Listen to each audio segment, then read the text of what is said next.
നമ്മുടെ പെണ്ണുങ്ങൾക്ക് ഏറ്റവും കൂടുതൽ ഇഷ്ടം സ്വർണ്ണമാണല്ലേ.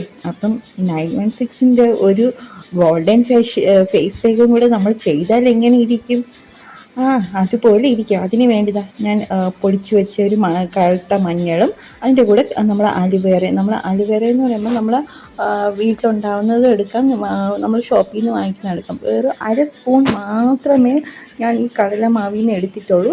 അതിൻ്റെ കൂടെ ഒരു സ്പൂൺ കറ്റാർവാഴ, അത് രണ്ടും കൂടെ നന്നായിട്ട് മിക്സ് ചെയ്തിട്ട് നന്നായിട്ട് മുഖത്തേക്ക് പുരട്ടുക. അതിൻ്റെ ഒരു അത് നമ്മളെ മുഖത്തൊക്കെ ഈ ആഴ്ച 2 ദിവസമൊക്കെ ഇടുമ്പോൾ നമ്മുടെ മുഖത്ത് ഉണ്ടാക്കുന്ന പിഗ്മെൻറ്റേഷനും കറുത്ത പാടുകളും മുഖം നല്ല ക്ലിയറും ഷൈനിങ് ആയിട്ട് നമ്മുടെ ഫേസിൽ നന്നായിട്ട് കിട്ടും. വേറെ 10 മിനിറ്റ് ഇട്ടാൽ മതി. കാരണം എന്ന് വെച്ചാൽ അത്രയ്ക്ക് നീറ്റലായിരിക്കും, കുറച്ച് നീറ്റലൊക്കെ കാണും. ഇടുന്നവർക്ക്, സെൻസിറ്റീവ് സ്കിന്നുകാർക്ക് പ്രത്യേകിച്ച് ശ്രദ്ധിക്കുക. അത് മുന്നേ ഒന്ന് ടെസ്റ്റ് ചെയ്തിട്ട് മാത്രമേ ഇടാവൂ. അപ്പോൾ ഇതാണ് എൻ്റെ ഫൈനൽ ലുക്ക്. അപ്പോൾ വീഡിയോ ഇഷ്ടപ്പെട്ടാൽ ലൈക്ക് ചെയ്യാനും ഷെയർ ചെയ്യാനും മറക്കരുത്. പിന്നെ സബ്സ്ക്രൈബ് ചെയ്യുമ്പോൾ എൻ്റെ തൊട്ടടുത്തുള്ള ബെൽ ഐക്കണും കൂടെ ഒന്ന് അമർത്തുമ്പോൾ ഞാൻ ഇടുന്ന എല്ലാ വീഡിയോസും കാണുന്നതാണ്. അപ്പോൾ സബ്സ്ക്രൈബ് ചെയ്യാൻ മറക്കല്ലേ കേട്ടോ.